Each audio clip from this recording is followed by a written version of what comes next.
Hi, welcome back to Save with Crypto. My name is Save with Crypto, and yesterday I put out this video here where I was hoping that the price would kind of go up to here about 89.75k for Bitcoin, and then probably reject.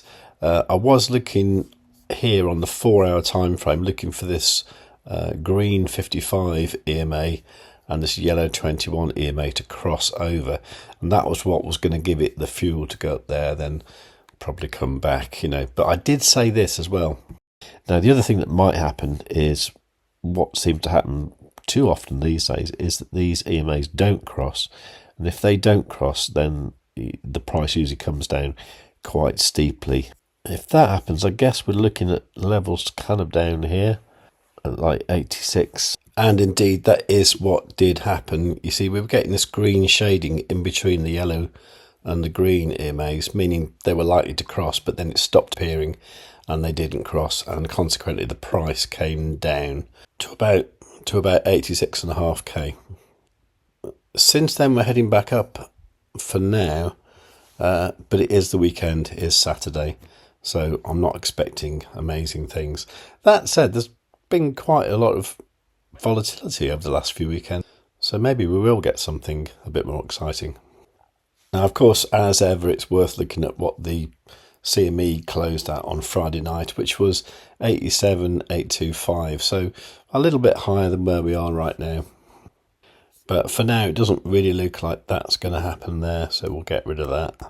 I do suspect these levels will get reached sooner or later. But if, for example, we look at the 3-hour time frame, which is what we were looking at yesterday, this just isn't really doing what we wanted it to do, because it looked like we had a nice crossover there, but then when we had that dump, it crossed back, and again, didn't really do it. So I'd need to see this EMA cross here before I get particularly bullish.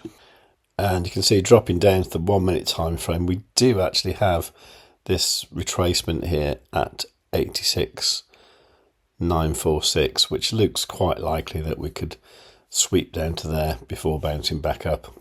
So that's the kind of thing I'm looking for myself. So unless we see those EMA crosses on like the 3-hour time frame, it's quite feasible we could do something like that. That said, I was just flicking around on a few different time frames, and I saw this on the 5 minute time frame where it started drawing in these retracement levels here, which is, it's completed 2 of those.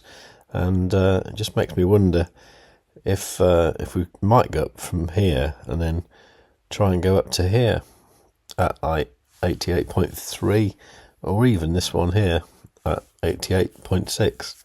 I mean, we had the Bart Simpson pattern there, so why not have an upside down Bart Simpson here and maybe go back up there? It's quite tricky at the moment, isn't it? It's really hard to sort of pick a direction.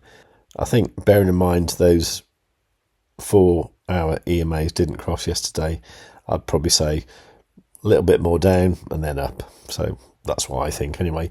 I'd love to know what you think, so let me know in the comments down below.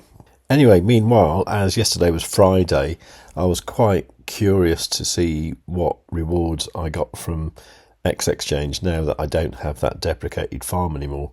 So all I've really got is XMEX that's locked until 2027. So let's have a look at what I'm actually owed.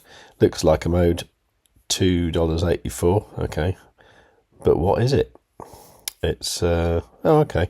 So it's $1.13 of MEX, that's liquid MEX, and then $1.70 of XMEX, which is locked for 4 years. So it looks like I'll be getting about $1 a week from that. Oh well. Okay, so we've got 6 transactions to sign.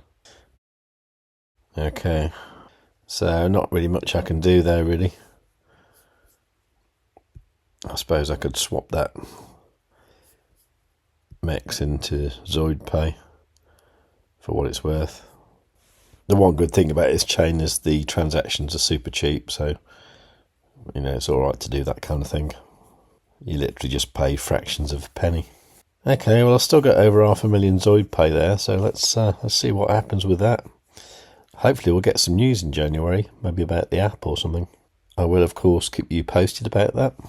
I mean, if we look at another app.sale, it looks like the First round of the private for the token is still happening. So let's see what happens with that in January.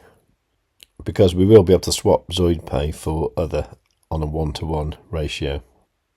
So my thinking is if it's worth 2 cents, then if I bought at 0.004, which is about where the price of ZPAY is at the moment, then it should be like an easy 4x gain before we even start. And if they do manage to bring out the app next year, then, you know, the price of it should go up quite a lot, as long as the app's okay. I mean, they've got this website still up. The download only takes you to Google Play, where there's like an old version of it that was updated on November the 20th, 2024. So if they get a new version of this, and then maybe the iOS one, you know, the price could go up quite nicely. If you don't know what I'm talking about with this, then please just leave a comment down below, and I'll be happy to make another video to explain what's going on with ZPAY and another. Although I have done quite a lot of videos in the past, so do check out the channel. Best thing to do is just make sure you are subscribed and you've got the notifications set on all. Also, do like this video a lot, and then chances are you might get shown another one that's similar. But most of all, tell your friends.